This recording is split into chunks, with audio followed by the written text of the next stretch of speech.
Ladies and gentlemen, hello and welcome to the KEMET webinar on our PIR sensors.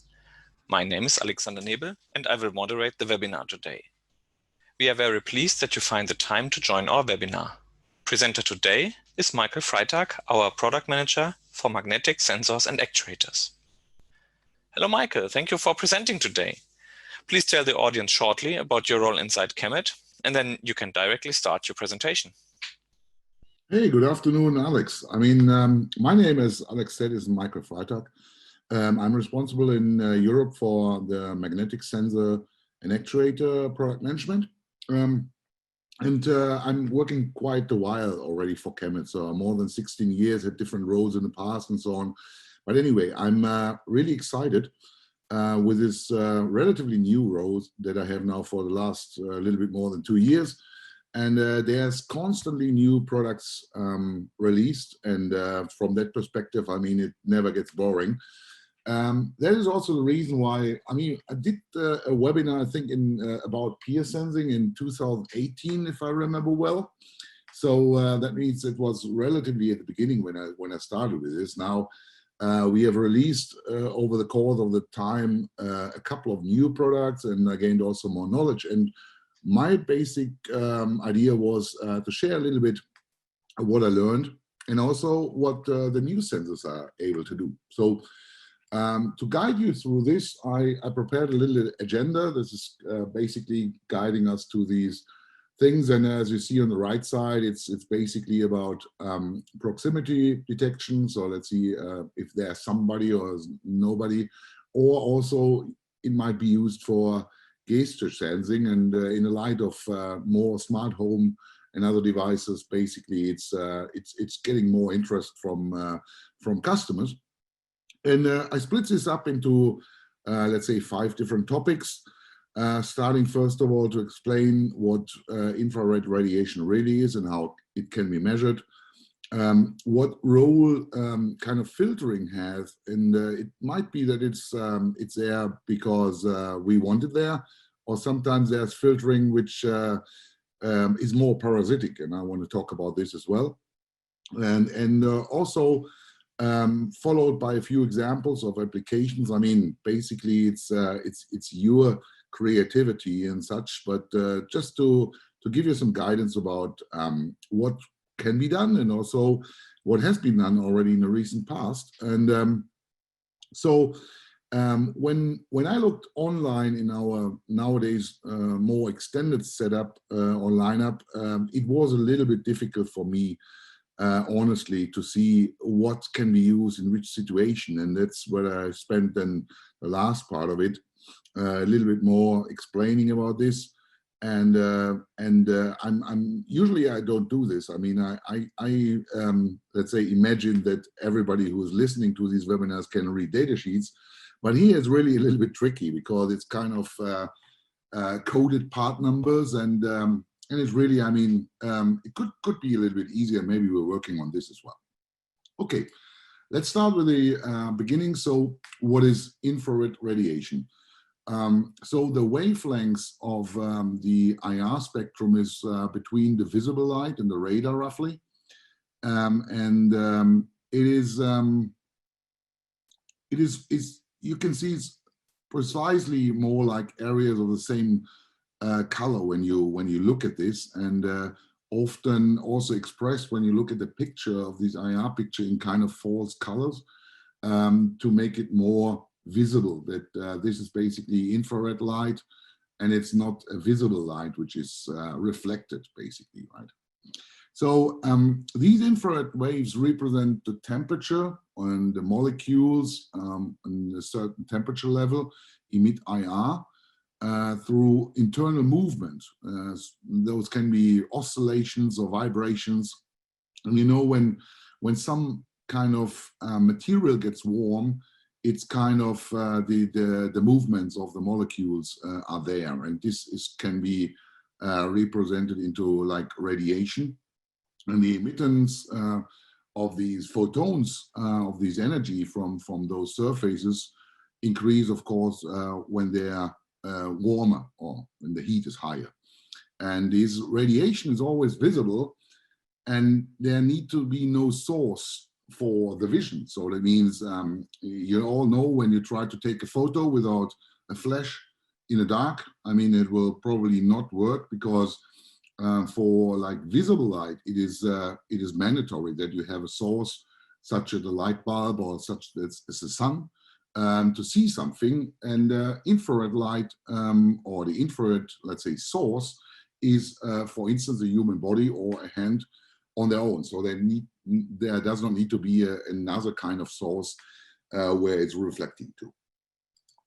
So IR waves are invisible for human eyes, but there are animals. An example, there are snakes. Some of the snakes, like pythons, they have kind of an organ which can view basically the infrared ambient, and that helps them in a complete dark to hunt for small animals like mouses or something. So they can do this. Of course, humans cannot. So you may see let's say, lower wave, the shorter waves, which are going more into the direction of the visible light. And you see this when you have like IR heater systems or something. You see a dark red kind of color extending or emitting from there, but it's more the visible part. What we are looking for is the invisible one.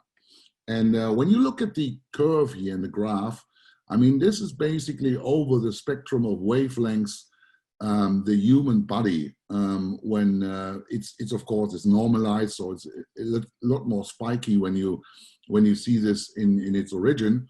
And we are looking on the mid infrared area, which is here underlaid in green, where we are doing basically the extrapolation or the detection, let's say, of the infrared light, or infrared waves, better to say. And first of all, of course, a material needs to be found which converts these kind of energy of the photons from this IR spectrum to electric energy that you can build up a sensor. And similar to a solar energy cell that you all know well in a semiconductor material, ions can be detected by change of the energy level, and it's cause for electric movements. So that means when you have between two potentials or two electrodes, I mean, there will be some current. And one of the materials which can do this is piezo ceramic material. We call this chemically, the chemical material PZT, and this material has this ability. So what happens really, I mean, on the level of the sensor, if when IR photons become present, then basically electrons move to a higher energy level. This is, I mean, you all know the Bohr model of atoms, and that is basically what's happening in a semiconductor material.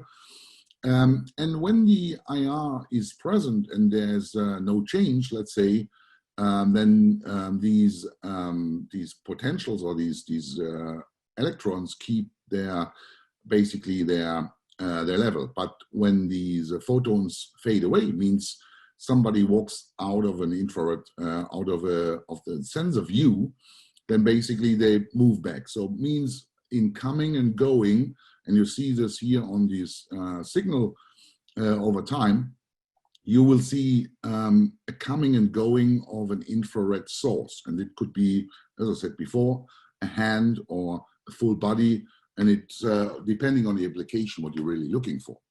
Of course, these signals are very, very small, and that's why they need to be amplified. And as amplifiers, we use JFETs. Of course, this is only symbolic here. So that's basically more channels at the same time and with a very high gain that you get to this nice kind of output voltage. However, I mean, this is the way how this physically works. And then there is some kind of filtering required. One thing, of course, is, you know, the sunlight has a lot of intensity. So that means that there need to be some kind of filter which acts as a low pass, which means it lets lower frequencies or longer wavelengths through, and it's kind of canceling out waves with a shorter wavelength, such as sunlight or so, because they would make a lot of mistaken detection. So that's why we're doing this. This filter, this low-pass filter, of course, can be different depending on the application, depending on the sensor topology, and the reason where it was designed for. So this is not a hard border around these 3 micrometers, which I mentioned there. So it's basically, it depends on the topology. And so these sensing elements of PZT also determine what kind of maximum lengths of the waves, so what kind of minimum frequencies they are kind of detecting. So that means at the end, there's always like a bandpass, which is looking only on a very small area. And within that area, I mean, there would be a proper detection. And so as we have now a filter installed, which acts as a bandpass, I mean, then basically we can increase the gain a lot. So the amplification of the signal, because disturbances are, from an optical point of view, kind of cut out of this. So it's really, we're looking in a very, very specific narrow area of wavelengths. So this was, of course, wanted filtering. I mean, now we have, on top of this, we have, of course, filtering, which can happen if you have something in between the IR source and the sensor itself. So, and of course, over the last, let's say, 2 years, a little bit more than 2 years, and when we first of all introduced these sensors, we did a lot more measuring than we had at the beginning, because a lot of customers ask questions, and whenever you have this in and you are interested in this, I mean, we can also go a little bit more in detail with you, and whatever question you have, we can try to answer this, of course. And the first possibility, as Alex said, is after this webinar, but this is not limited to this. So you may come back later and ask questions as well, and we can help you guiding through this. So what you can see is basically the best material. What you can use in between is HDPE. It's a high density polyethylene. So that means this kind of material is not isolating, let's say, against a radiated, let's say, temperature or IR radiation. Let's call it better that way. So you can see that with like this material, 0.5 millimeter, there would be still like an output voltage level of 35% or so. So it's kind of 35% less. So that means you will still have like 65%. So this could be used. And also there are other material like acrylic material. You can see this also on the left side. Depending on the thickness, of course, it has a different transmission kind of behavior. But there's also ABS and there's glass, where what you can use between the sensor and the IR source you want to detect, in that case, which can be used. However, there's 2 materials at least, polycarbonate and polyamide, which is not a good material between the source and the detector, because these materials are really isolating the temperature, or let's say the IR radiation. So that makes it difficult to use those. And it can be that you have the same material in the same thickness, and you have a completely different detection result at the end based on the behavior of the material. And by the way, the graph in the right bottom is based on one of our test boards, the SS430, which was made basically for gesture detection. So that's why you can see the detecting distance at the bottom on the x-axis is only up to like 20-30 centimeters or so, because that is the usual detection distance you require with like kind of gesture sensing with your hand. So as I said, we did a little bit more. in digging into the details and analyzing materials. And here we have, I have posted in a few different materials and their individual behavior by wavelengths. So what that means, what you can easily see is that all the plastic materials, they have kind of a very, very harsh filter behavior with zero transmittance at the lower wavelength. So let's say between 3.5 and or between 3.5 and 4 or something, you will see some thing that there are no waves going through. While on the right top side you see glass, and the glass does not have this behavior. So that means it is more absorbing, or let's say reducing the transmittance at the higher, at the longer waves, basically. Right? So it's kind of every material is different, and also for that, for one kind of filter or one kind of series, we put in the black line with this optical filter, which is of course everywhere the same. And this is the one which is wanted, which is basically the long pass, right, in this case. So the next one, which is really making things, let's say, a little bit more difficult, is the temperature difference between the object, which is radiating IR, and the ambient, let's say the air around you, or this mixture. And there is also a relation between possible measurement or possible detection and the distance between the sensor. And here in this case, we have put like a tempered glass in between with 3.2 millimeter thickness. And then we tested basically again on this kind of test board how the relation is. And as you expect, I mean, with the blue line on the right bottom, you see there's a very small difference in temperature between the object and the sensor.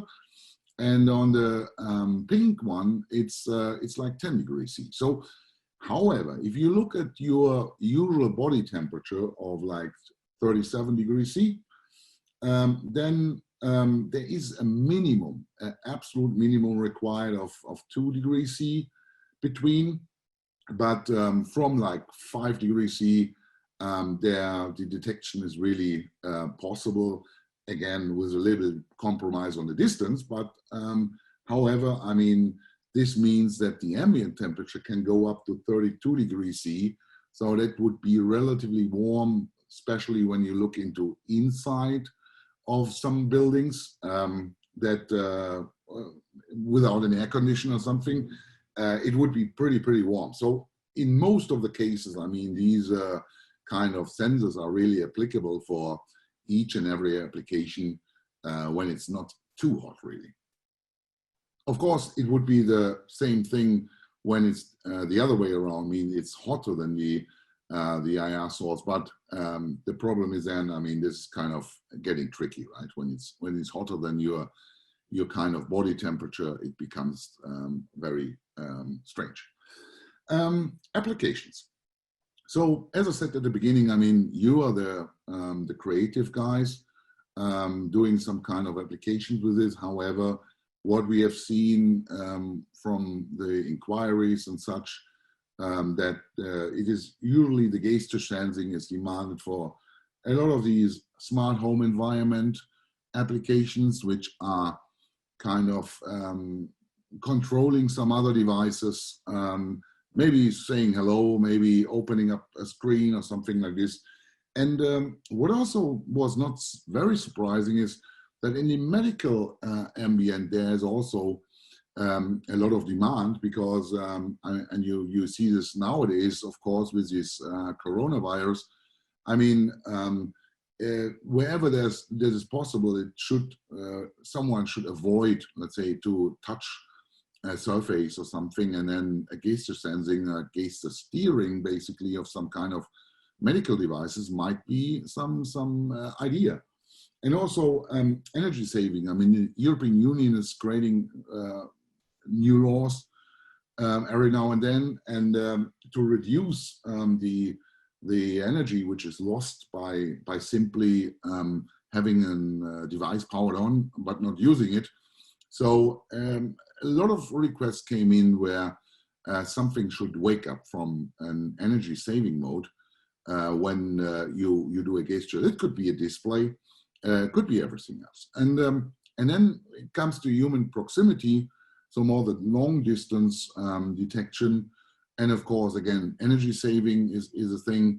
Think about a charging station for electrical vehicles, which is there all day long and prepared to serve the charge for an EV car.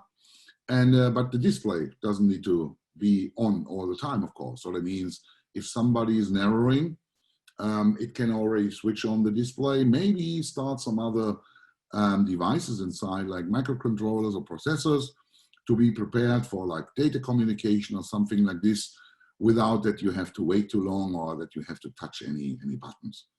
And then, of course, also silent alarms are possible. So that means there is some movement of humans inside rooms where nobody should be.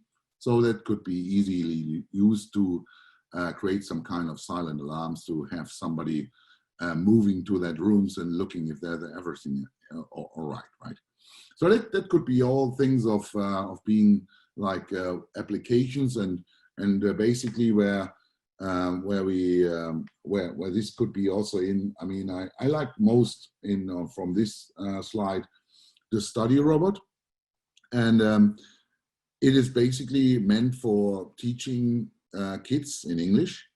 And there you can see there's no kind of hole or something in the surface. So that means the sensor is obviously sitting somewhere behind without that you can recognize it. But however, I mean, if somebody's getting closer than 2 meters, I mean, then this thing starts to speak and starts to build up a conversation with pupils, with small children, and is teaching English. So that's a very nice idea. Sensor guidance.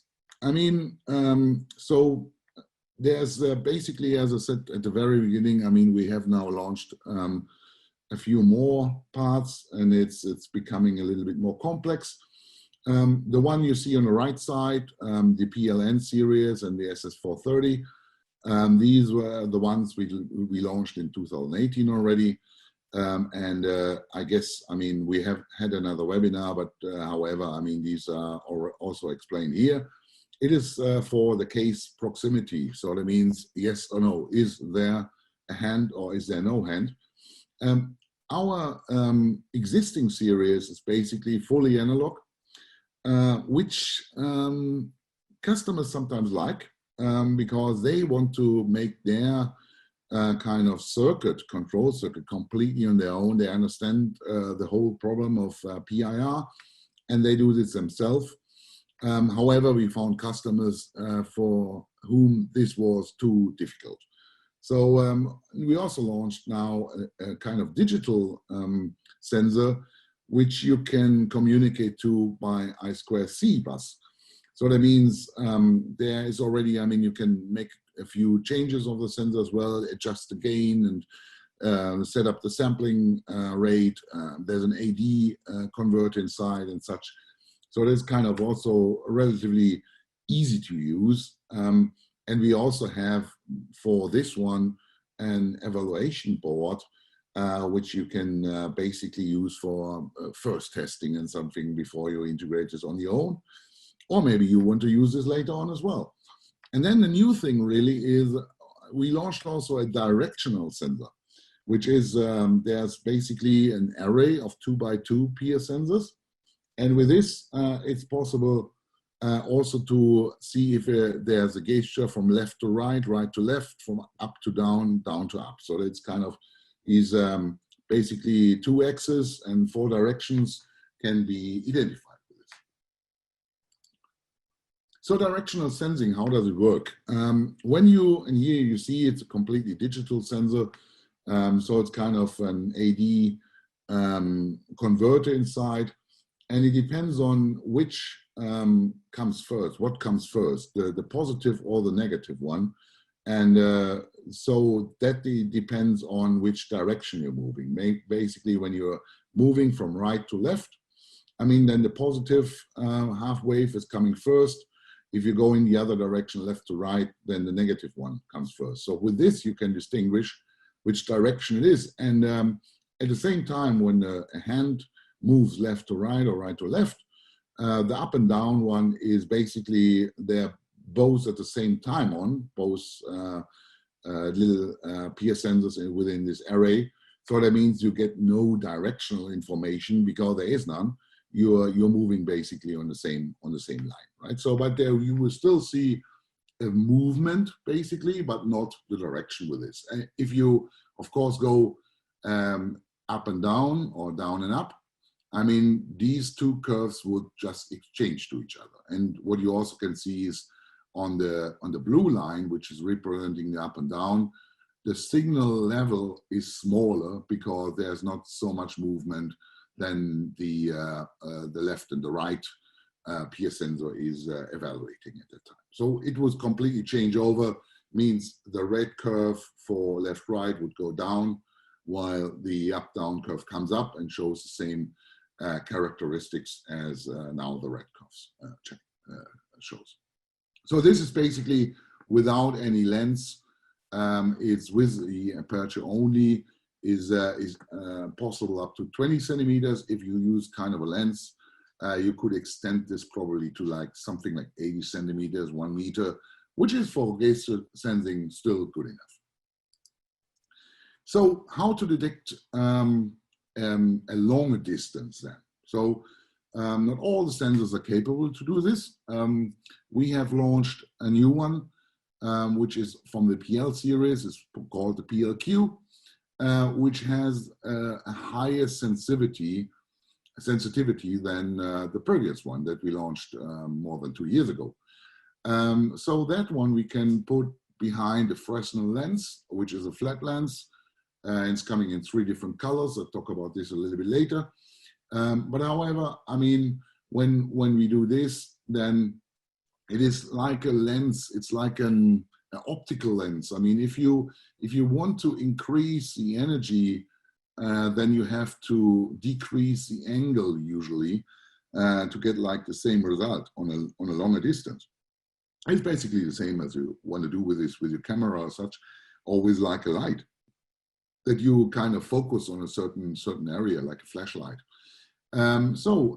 What we did not to compromise on the angle too much is we kind of put this into channels. That means that in the area of when you look at the horizontal view, I mean, we're still getting to like a 74% angle, which is not too bad. However, we have channelized this. So that means even if there's some movement in between from one to the other channel, you would get some kind of reaction. And not only when somebody comes into that view and leaves this view, the full view. So it's kind of, it's a nice thing to also detect something when it's moving in between.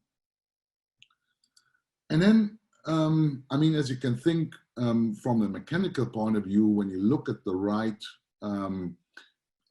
top picture or kind of drawing, I mean, there is an impact between the aperture size, so what basically the sensor can look through in kind of diameter, and the distance of the sensor from that surface. So that means if you put the sensor further away, of course, the angle will shrink in this case. And so we made some kind of basic graphs for orientation, what you can expect in terms of sensor distance towards the aperture size. And of course, logically, if you move it further away, the aperture size needs to grow if you want to still have the same angle. Sometimes, as these sensors are very sensitive, you also want to only have a small area where you want to have a detection. So there's a possibility, not only with ABS in this case, but you saw also materials, polycarbonate, for instance, earlier, that is completely isolating, even with a thinner dimension, completely isolating the IR. So that could also be used to kind of shrink the area, because sometimes you only want to have, let's say, a hole where you go through over, and then you want to have, of course, some changes in this case. Okay, but this is just to think about all the technology things you have to remember when you are starting a design in that area that kind of helps you. However, I mean, your own individual application, there you need to have some kind of own knowledge what you bring inside, and design it that way.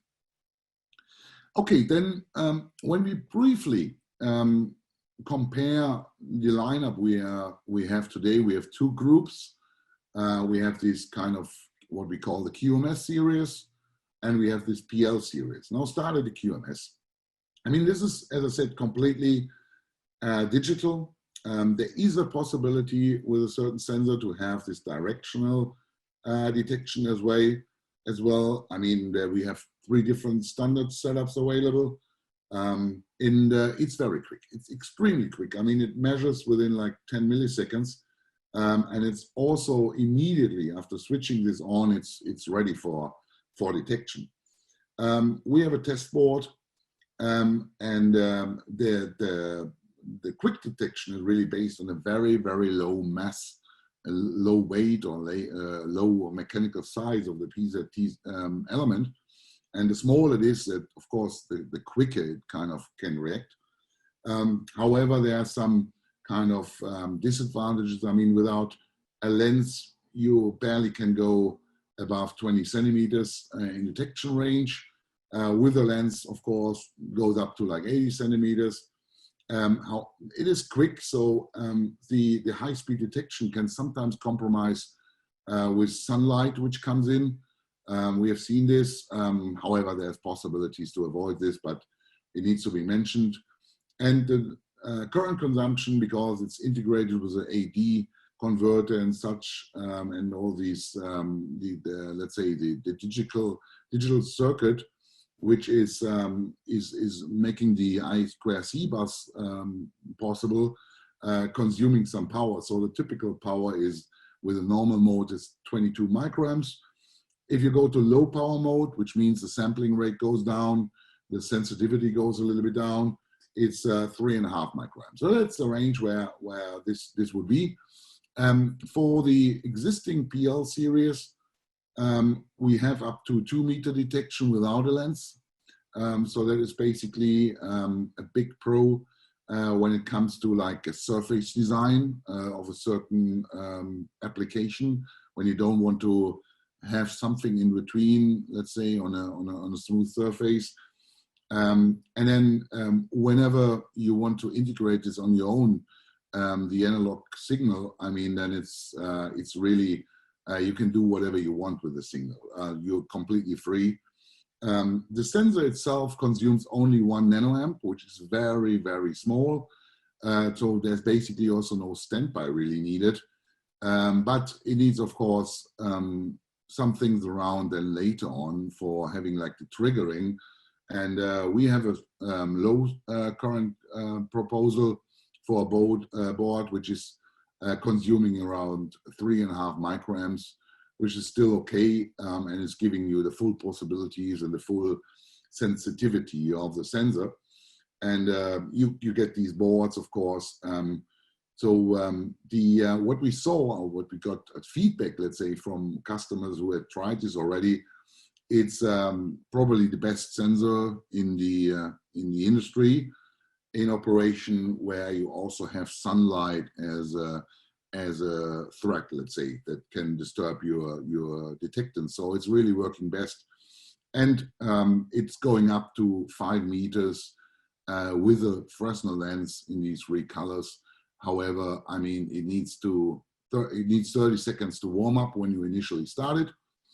And very, very quick gestures are not detectable. I mean, for usual measurements we're using a speed of 1 meter per second, which is good, and it could also be a little quicker, but however, we need to have like a standard or something that we can also make test results, that we can get them again and again with different materials and such. So we're using usually a hand out of, I think it's 17 centimeters by 7 or something.